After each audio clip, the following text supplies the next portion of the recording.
Welcome to Built from Values. This is where we slow down, look inward, and understand the people behind the companies we admire. Today, I sit here with Mahesh Shahdadpuri, a leader who turned adversity into impact. Together, we're going to explore how values build ventures. Mahesh, thank you for coming. Hi, Damien. How are you? In a couple of sentences, can you tell us who you are and what mission you're on right now? Oh, boy. Okay. So I haven't prepared for this interview, Damien. So who am I? The easy answer is I'm still trying to figure out who I am. I am the founder and CEO of the TASC Group. For people who don't know, TASC stands for Talent, Assets, Software and Consulting. And I'm a family man. I try to be a people's man. I'm a businessman. And I'm a person who's always learning and curious. Excellent. One of the reasons that we're sitting here today is because values are something that are extremely important to you. You've shown that in the business from start to finish, and it's something that you do talk about a lot in the public sphere. What does the word values mean for you?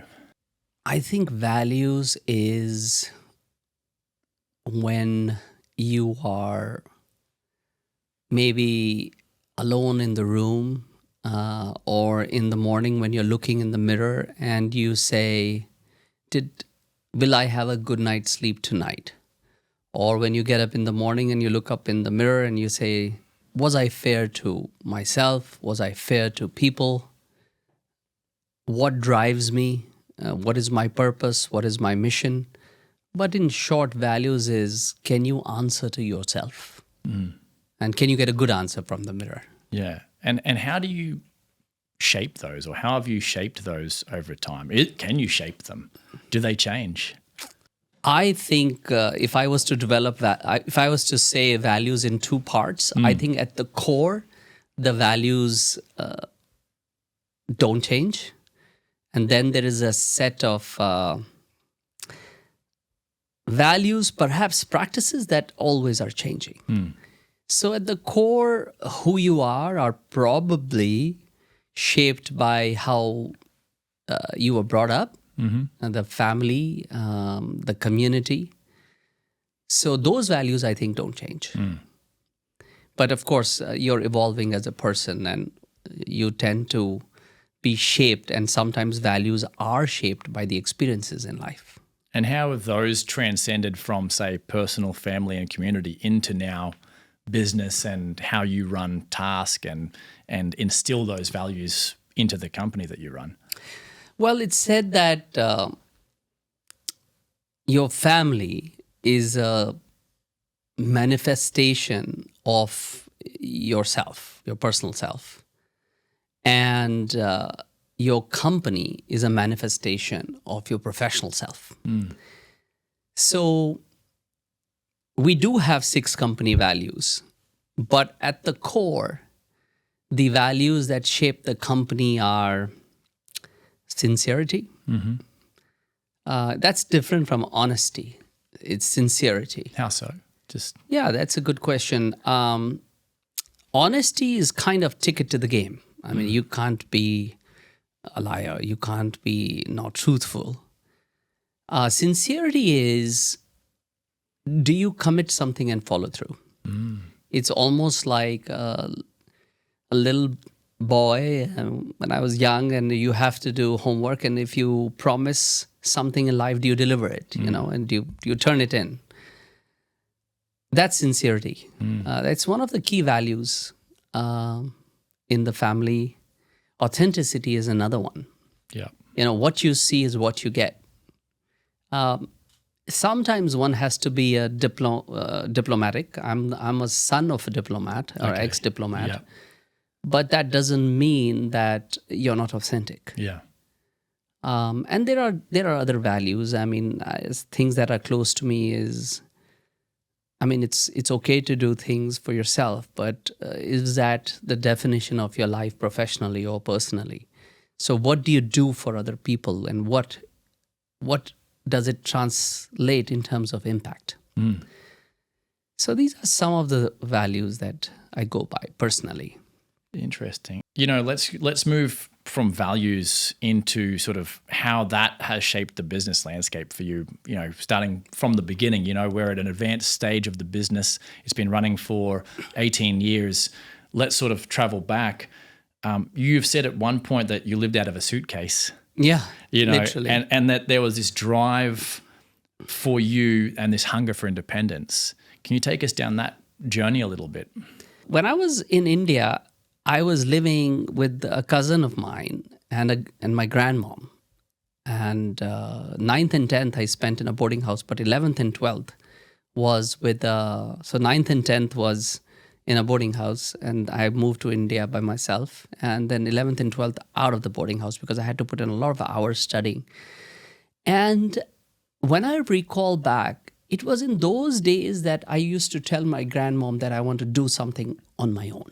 Oh, nice. And I don't know where it came from. In fact, we were not a business family. And we were a family that didn't take risks, and we were professionals. Eventually, my dad resigned from his job and he started a small business. I went to college. In college, it was a 4-year engineering college. In the last 2 years, and it was a small kind of a village college town, I would buy tickets, and he had just moved to Dubai. I would buy tickets for my friends from Dubai. It was 2 hours away, and I would sell them for a small profit inside the college. So I remember once I paid for the entire trip through this margin, now that we live and die by the word margin. And I think the drive for sort of doing something myself, I don't know where it came from, but it was probably then. I used to enjoy leading people. In college, I led a group to publish a very prestigious yearly college, we used to call it magazine, but it was a thick bound book. And I stood for elections. I enjoyed that. I enjoyed doing different things. I tend to get bored easily. And fast forward doing my master's in business, and we were very middle class. And I remember looking for a job for over a year, which is pretty much 6 months in my last year of the MBA program and almost 10 months after that. About 16 to 18 months, I was looking for a job like almost every day. So when I graduated from the MBA program, you move out of the dorms, and I was, I didn't want to put burden on my parents. I took up an apartment, shared, and I thought I would get a job soon. And 10 months passed. I was literally living from a suitcase. And I remember in the 10th month, I thought, I'm just, you know what? I don't want to go home with my sort of feet, what do you call it? Tail between the legs. And say, I tried and I failed and something worked. And I had 12 interviews and I worked for Intel. This company in those days was called Digital Equipment. It was the pre-Intel. It was a company that produced chips before, and then Intel bought that unit. So I had 12 interviews and I got through, and I was like heaved a sigh of relief that I wouldn't be a loser to go back. I enjoyed that. I didn't want to buy any furniture. So I was literally living from a suitcase and a bed, and I would send resumes. I didn't have a chair in the room. So I took a chair, I still remember, a nice looking chair, but it had a broken leg from the dumpster, like in America, in Boston. And you sometimes get good stuff from dumpsters. I remember when I joined the business school in the first year, we picked a small TV from a dumpster. So it worked. It was a black and white TV, and it really worked. So anyway, I took the chair, I put a tape around it, and I put my computer over the box, and that's how I would send CVs. It was an interesting time. Was it at the start you were saying about how sincerity is about follow through? Yes. Is there a component of that story where you sort of felt that there was this follow through sincerity factor needed to demonstrate it at this point? Or is it something else? I think there are two things. One is sincerity, and as the company grew, I'm a big believer, and I do not think I have made a promise that I couldn't keep, and that's sincerity. The clients would put a lot of pressure on me on the initial first decade of the company, or first 5 years, and I would say, I would fight with them. I would be dying to get business, and when you start a company, you're cash strapped, and you're like, oh my God, I need to get revenue. And I remember my first deal with a very large company in UAE, and he said, I want the 200 people to join in 3 weeks. I said, no, 6 weeks. And he said, others can do it. I was like, no, 6 weeks, but I will deliver in 6 weeks. He said, no, others do it in 3 weeks. I said, really? Do they commit 3 weeks? Do they onboard in 3 weeks? I mean, there's a whole process of visas in those times that used to take time. And he would say, no, they do take time, more time. I said, I will not take a day more. So I think humans trust humans. And if you really mean it, if you can look somebody in the eye and you really mean something with sincerity, it's very powerful. Yeah. I'm sincere. In those days, I think the other thing which I have is a tremendous amount of perseverance as I look back. I do not accept no easily. In fact, I think it probably comes from the family. It comes from my father and mother. Basically we were taught you got to produce. You can't accept a no from anything. There's always ways to get a yes. There's always ways to produce something.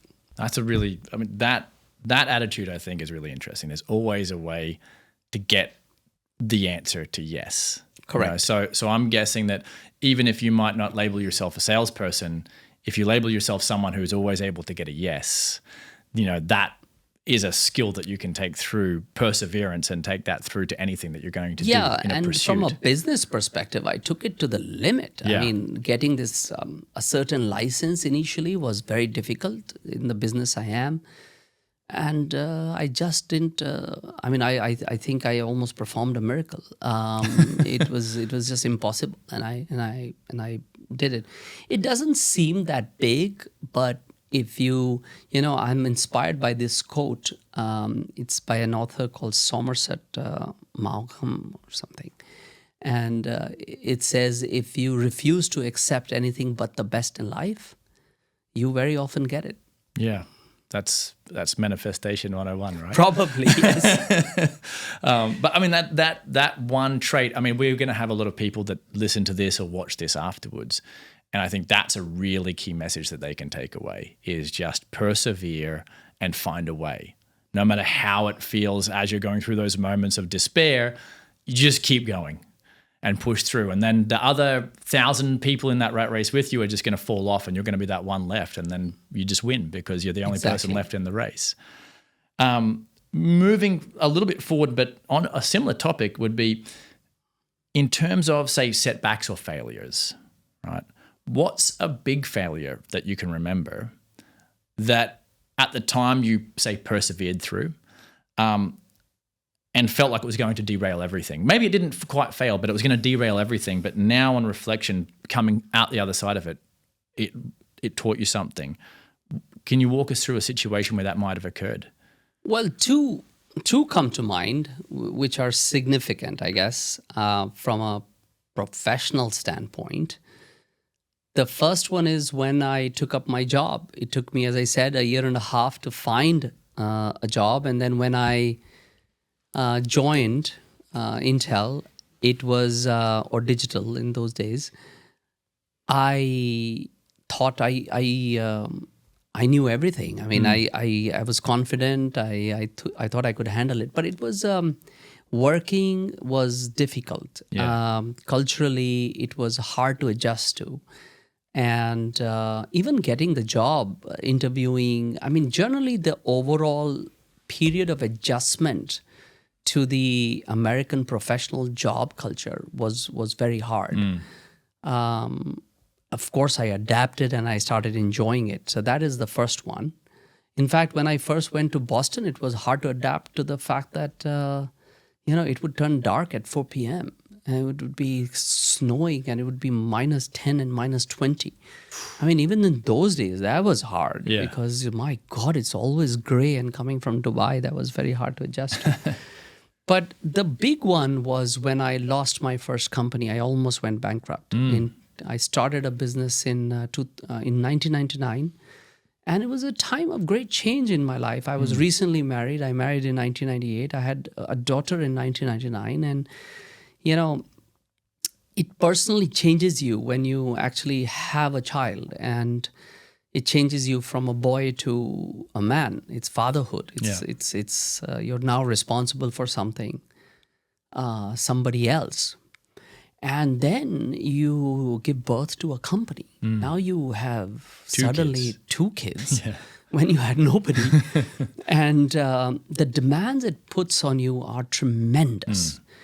And I remember I didn't even see my daughter for the first year and a half. I was so crazily swamped. And then when you go bankrupt and you lose the whole company, and the time it took to build, the sacrifices, and when you lose everything. So it's not only a financial blow, it's a blow to a lot of things you deeply believe in. And those things are hard work will make you succeed, well, not really. There's more to it. Yeah. And, you should never give up. Well, if you don't give up, then at what point do you not give up and pivot? What is pivoting? Is that not giving up? So that, is a huge blow. The promises or the vision you showed to people when they joined, that you would be this and that, and now you are closing the company. These are very, very defining moments, and the loss is very, very great, and it shakes you. There's nothing as professional and personal for an entrepreneur. It's very closely intertwined. And somebody like me, and in an Enneagram test and psychometrics, I was just going through it yesterday with somebody. There's 1, there's 2, there's descriptions. And I'm a strict perfectionist. And the flip side for a strict perfectionist is that you're very hard on yourself. And imagine with that personality trait, when you get a severe blow, you really, really are very hard on yourself. And the world is also hard on you. And so begs the question, why do it again? If you really ask me, if you really want an answer, I think I don't know. I went through a period, and the family was there to support. My father was there to support. My sister was there. Of course, my wife, my children, my mother. And that's a big, big support. But you go through searching. You're searching for yourself, and you're searching in life. Yeah. Where did I go wrong? How do I do it? Do I want to do it? And I was looking. I worked with my father's business for a while. I was seriously looking for a job outside. I thought, if I get 15,000 dirhams, I was doing the math, can I pay for my daughter's fee? And, in that time, my wife said, let's have another kid. I said, I'm not ready to have another. I don't know whether I can manage what I have. And that's why there's a difference of almost 5 years between the two. So, why the second one? I think I came to a point where in my professional career where I thought I was beaten, I was down, I had a bloody nose and bruises. And when they healed, I felt strong. I felt very strong. And I felt I could do it. And I felt that I needed to do it. I needed to stand up, and I just felt I was brand new. I was ready for the fight, and nothing would deter me. Nothing would shake me anymore. Oh, that's really strong. And was that's not TASC though, right? That next one, or no? That's actually I was talking about TASC. But during this process, there was another venture. I had some Subway restaurants. Oh, really? Yeah. I mean, it's just the journey of life, and they were moderately successful. I would not say I was successful. And if you were to see me in that point of time, in the first few years after my first company and then Subways, I don't know, maybe from an outside, you'd say there's no hope for this guy. Yeah. So, yeah, but if you keep, again, pursuing, Yeah. if you keep going, if you keep pushing, I tell people that even if it's very dark, and you're pushing and you're pushing and you're walking and you're swimming and you're doing this lap, you are actually moving ahead, and you should give yourself credit for it. And if you do it more than one lap more than anybody else, you finally break through. Yeah. And that's how it happened to me. Yeah. Oh. So that's, a good key message, where know when to stop, but then continue to persevere anyway. Yes. If that's the true feeling, you just feel that calling. Yes. It just evolves into it at some point. You say, no, that's me. I'm that guy that's going to go and, prove that is the right thing to do. Yeah, absolutely. Having been an entrepreneur, you're still an entrepreneur. I would say that you probably consider yourself still an entrepreneur. Of course. What's, in modern time, I will say, what do you think are the myths surrounding entrepreneurship right now? When you're going to become an entrepreneur, what's the biggest myth that sort of you hear or circulates? According to me, I think the myth is anybody can be an entrepreneur. In as much as anybody can be a professional, or anybody can be a painter, or anybody can be a dancer. I think you have to listen to your calling. You have to listen to your heart. The other myth is entrepreneurs make a lot of money. Well, I don't know, but there are lots of entrepreneurs who don't. Or there are lots of entrepreneurs who are stuck. I used to think I should start a company for money, and my first experience or second experience taught me that was not the case. So I think the myth here is, it's for everybody. And I don't mean to discourage. I am definitely telling everybody, if you feel you need a shot at it, do it. But be open to anything else that you might be interested in also. The reason is this. It takes a lot out of you. There's a lot of sacrifice. You put a lot on the line, your family, your life, financial goodwill. I mean, not goodwill, but your finances. And when you're down, what keeps you going? In hindsight, I think what keeps you going is just that resilience, the sense of will, just pure will that I have to get this done. Just will, just pure will. Sometimes I'm getting a bit older, but those days, or even now, I don't care if I'm down. I'm crawling on my hands and my elbows, and I'm bloodied. I will keep going. It's like that. Yeah. And I'm not going for the proverbial marshmallow down the road. I'm just going because you can't beat me. That's what you do. You can't beat me. I'm not going to get beaten, So it's that thing, maybe, to, like, the other thing which I have said in the past is to create something. I want to create something. So it's those things that, if one is ready to put online, are the ones that the money follows, recognition follows. I think to be the CEO of a mid-sized company and to have impact on people, or to be CEO of a Fortune 500 company, I think that's fantastic. If you have the skills to do that, go for it, do that. So I think it's a mix of calling and what you are able to do, and to be truthful to that. And willpower. Yeah, I think willpower, I think that's something that anybody that goes through their life and can answer, have I had that willpower moment? Maybe they were in a sport that they were doing when they were younger, and they didn't quit, even though they weren't the best. They just kept going and going and got really good at it. Maybe if they didn't do that, maybe if they tried a few sports, didn't really stay at anything, maybe that can be like an indicator where they look back and they go, oh, you know what? I probably don't have that thing. Maybe entrepreneurship, maybe I can support entrepreneurs. Yeah. But I'm not the entrepreneur. Yeah. Potentially. Yeah. You know?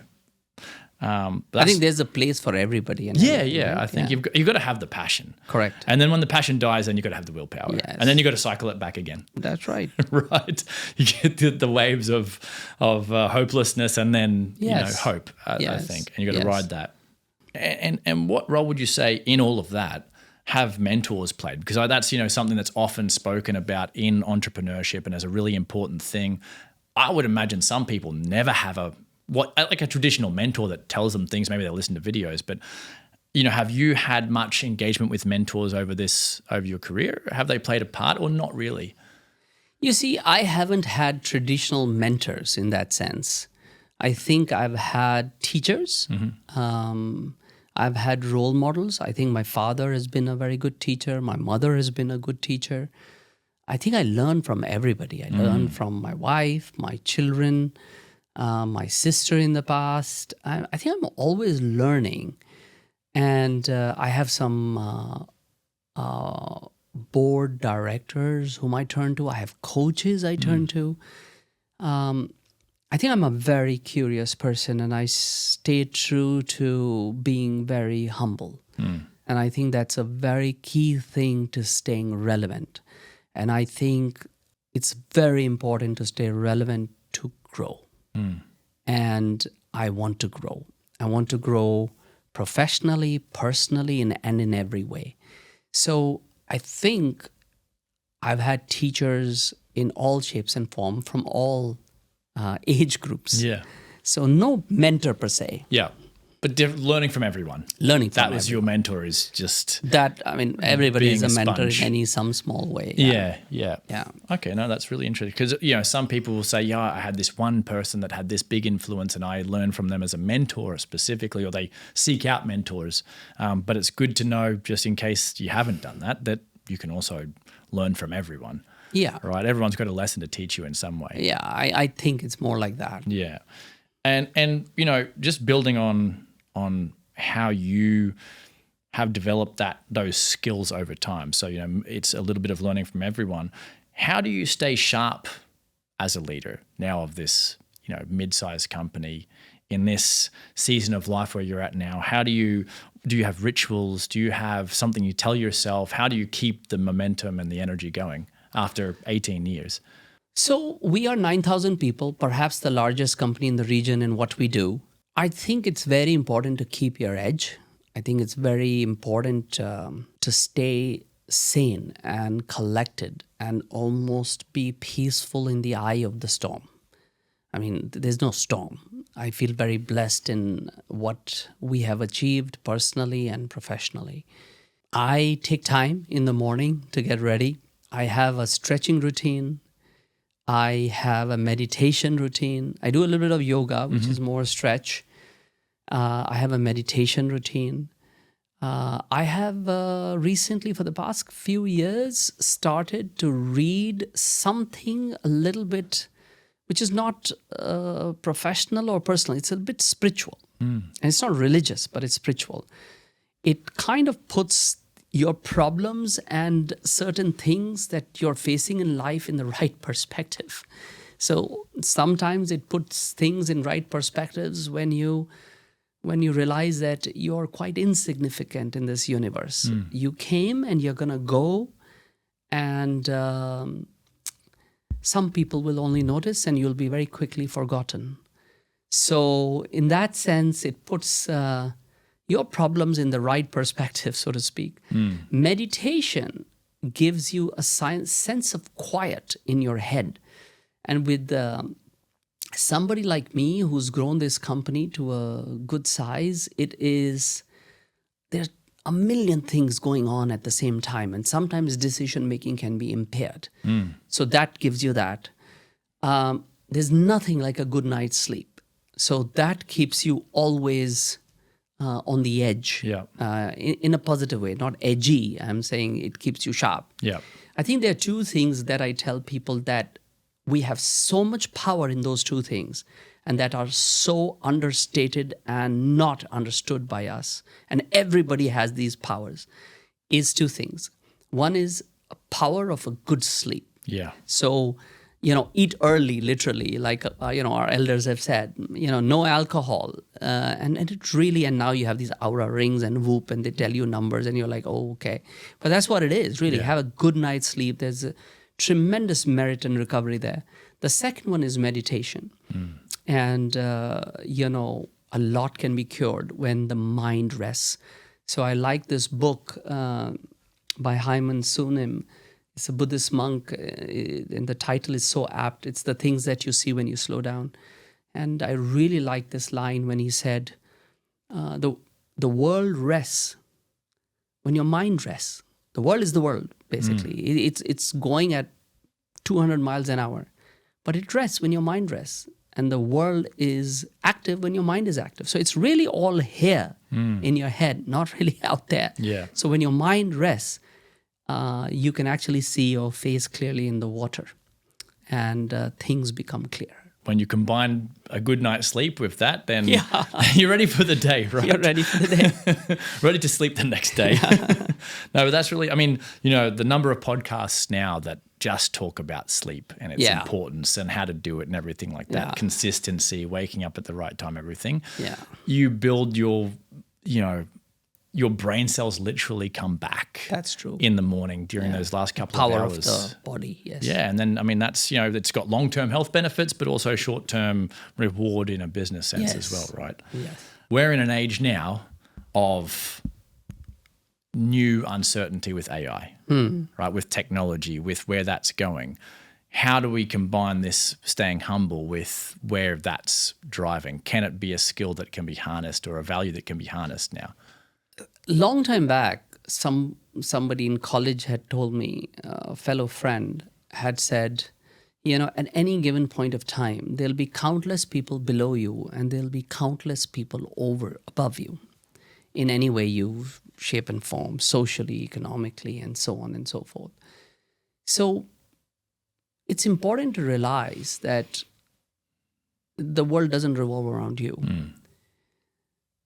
And it's also important to realize that, teams win. One can't do it alone. Great things were built on the shoulders of great men, right? When you stood on those shoulders, when you were supported. So I think humility is also about continuously realizing what you don't know. So it's said, it takes a lot to know how little you know. And the more you realize that, it drives you to learn. It drives you to respect the people who are part of your journey, successful journey, or leading you to the end of the tunnel, or leading you to light. So the more you give credit as opposed to take credit, the more you assume some form of servant leadership, the more you give credit to others, the more you are grateful to life and you give gratitude, the more you are happier as a person. The more you are open to learning, the more you're open to change. Once my mother told me, son, as you go and grow on this path of success, make sure you're not looking up, your nose is not up in the air, because if there is a stone, you'll trip and fall. Whereas if you look down, you will be able to spot your hurdles and obstacles. In the face of this AI revolution, and I call it as a mind-boggling, world-changing thing, right? Like the internet came, and maybe even bigger than that. It's important to say, okay, I don't know this. I'm going to learn from the 20-year-old kid, And I think with that attitude, with that approach, you're always curious, you're always learning. And if your organization follows you, if your teams follow you, then how can you be beaten? You're always adapting. Yeah. So that's how it's important. That's why this is such an important quality. Yeah, there's that aspect of it creates curiosity. It gives you the chance to be curious. Yes. Gratitude is a good point too. Yeah. And I like that it allows you, if you get into a room, you're okay with asking a stupid question. Yeah. Yeah. Everyone else doesn't know everyone else is sitting there also going, I don't know Yeah. what the hell that person just said. And Yeah. and then I think it's Simon Sinek says it. He was in a room, it was of consultants, and he just thought, am I just stupid? And he's happy asking, like being the Yeah. stupidest person in the room. Yeah. He asked the question, everyone else said, oh my God, yeah, that's us as well. Just by being humble, he opened up the whole room, and then, they got to solutions Yeah, together, exactly. You're right? so right. Yeah. I think that's really important. And driving on to importance, and we'll come back to the AI conversation in a minute, but coming back to the importance of values in building an organization, a lasting organization, something that's got to, going to have impact over time. When you're hiring people, okay, high-level executives, let's just say, what's the importance of values when you look at them? And what values are you looking at? Or how do you get them to talk about their values in a meaningful way? And what are you looking for? Well, my interview techniques have now become more polite. In the past, I was more interrogator rather than interviewer.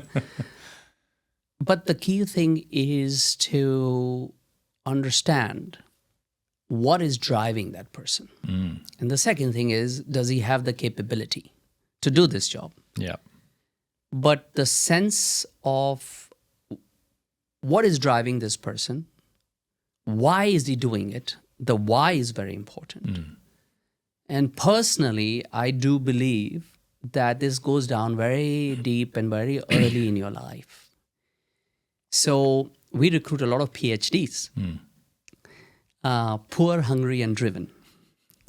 So those people are entrepreneurs, they are intrapreneurs, and they want to come and make a difference. So this is something very important to me.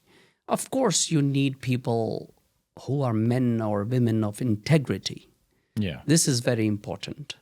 I can't go into the list, but you want people who have the same style of leadership, who are not dictators, or who have the same style of servant leadership where they put their people ahead of them. Yeah. I really like the leader who eats the last, make sure his team is well fed. I really like the leader who leads from the front and doesn't sit back. I really like the leader, again, like you said before, simple things, right? Basic things are like who never lies and who is okay to say, I am imperfect.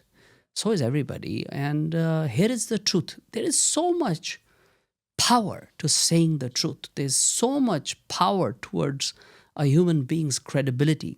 How many people just mess with their reputation and credibility to save a small issue and they lie? So the second thing is, of course, capability and skills. And that I would probably leave it, but that's a set of competencies and skills one has to verify also. Yeah. Yeah. I mean, it's more the earlier one that capability Correct. is, I think, what most people jump to. That's right. Skills, can they do the job? Are they able to? Does the history and experience say that they can? Yes, sure, okay. Correct. But you have three people to choose from. Which one then do you go with? Yes. And it's maybe that person who's got that why that resonates with you, potentially, or resonates with the company's ethos or purpose. And resonates with me because I am, like I said, what you see is what you get. Yeah. I'm very direct. Well, if there are people who want to be very polite, who are indirect, like this, they say something, they mean something, but do something else, wow, that just doesn't work. Yeah, yeah. They want to be polite, but they will, not take the action that's needed in the shortest path potentially. Correct. For that reason. Correct. And finding people that can follow that purpose. I understand that your company's purpose means a lot to you. Can you, give us a little bit of an idea on what that purpose is and how it's evolved over the years and driven meaning in the business? So our purpose in the company is creating opportunities, impacting lives. It really fits very aptly because we are in the business of creating opportunities, giving careers or giving jobs.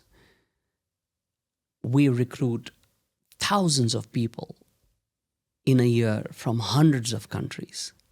So that's creating opportunities.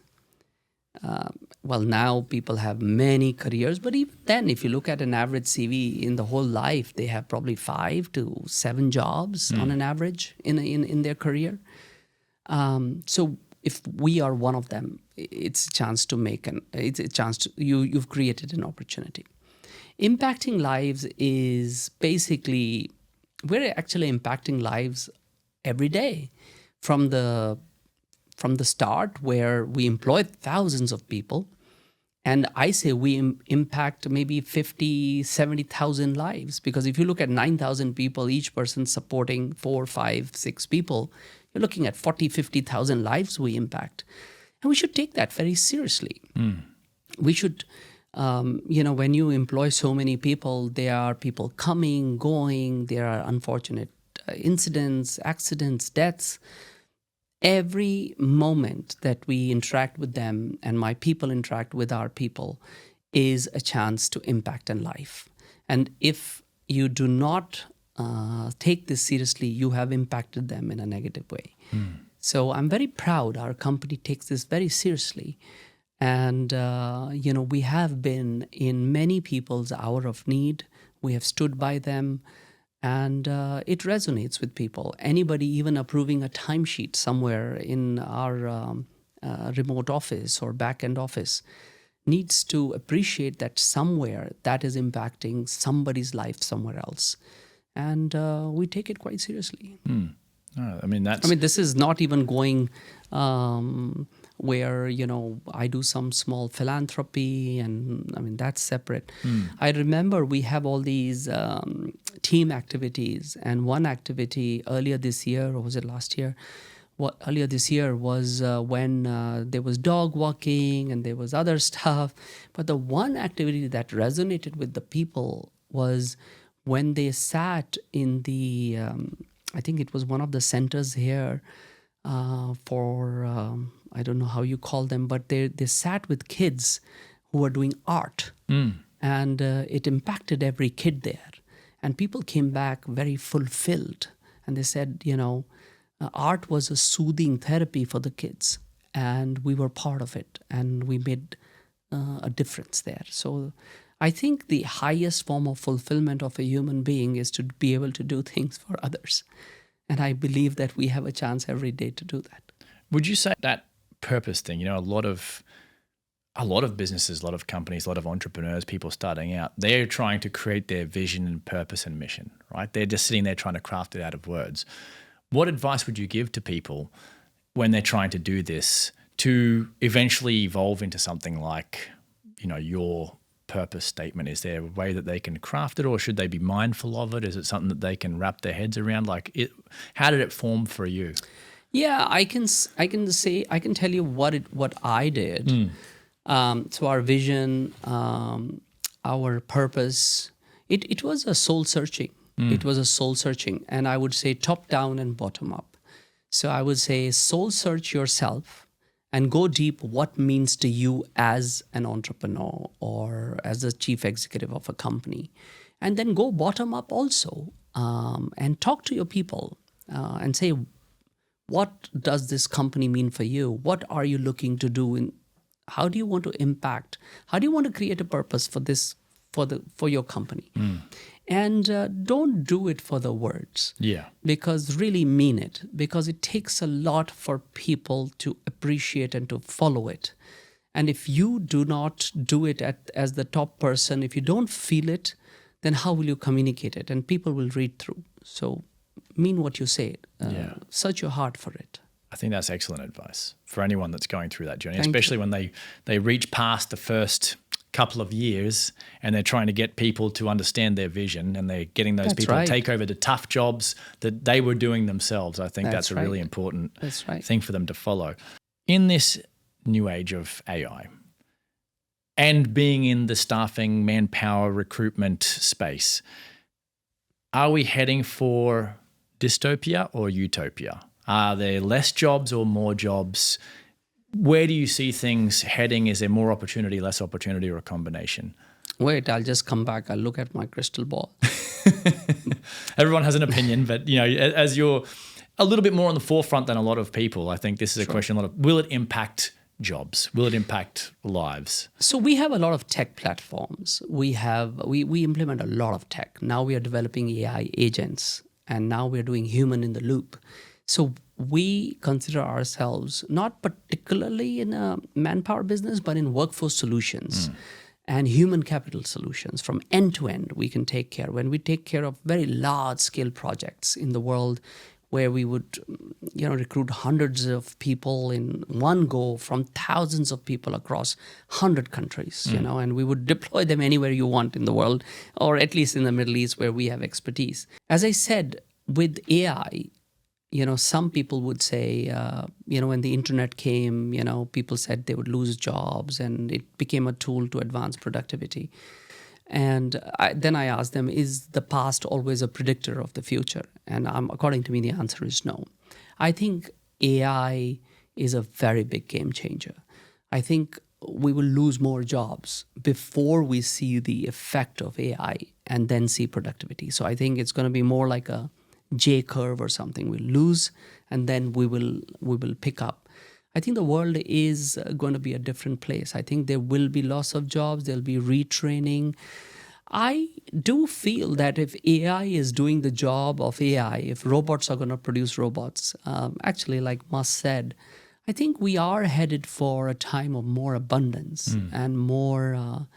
I think people will still have to work. Not necessarily what he says, nobody will have to work. We'll see about that. But I think we're headed for a time of abundance. The way I could say is we need to have the courage to break what we have built. We need to have a belief that it will be a good future for us. We are producing these amazing tools, AI and robots, for the benefit of us. I think we shouldn't lose that. I think we need ethical AI, which is also important for our future. But the world is a much better place than hundreds of years back. And I think, at least I'm an optimist, I would like to believe that the world will continue to be a better place thanks to these new technologies. Yeah, agreed. And courage is a great word to use, the courage to embrace it and move forward. That's all the time we've got. Thank you very much, Mahesh. Damien. Appreciate the time. Thank you very much. Appreciate it.